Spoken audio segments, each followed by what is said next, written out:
নমস্কার, আজ এক নতুন চমক সামার স্পেশাল এই রায়তা রেসিপিটা আজকে আমি নই তৈরি করে দেখাবে আমার মেয়ে। কোনো রকম কোনো গাইডেন্স ছাড়াই একেবারে সম্পূর্ণ রেসিপিটা ও নিজেই তৈরি করেছে। প্রথমে একটা মিক্সিং বলে পরিমাণ মতো টক দই নিয়ে সেটাকে খুব ভালো করে ফেটিয়ে নিতে হবে।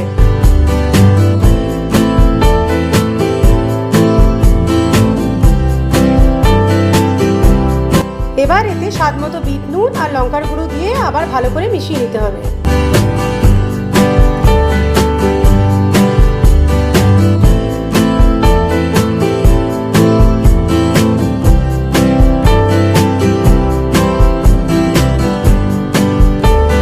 আপনারা চাইলে এতে চাট মশলাও দিতে পারেন, আমার বাড়িতে সেই সময় অ্যাভেলেবেল ছিল না বলে আমি দিতে পারিনি।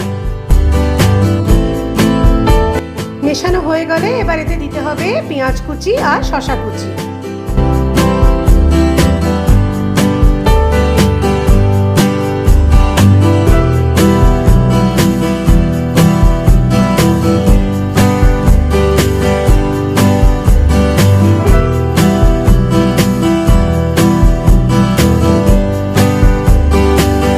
সবকটাকে ভালো করে মিশিয়ে নিলেই তৈরি আপনাদের সামার স্পেশাল রায়তা রেসিপি।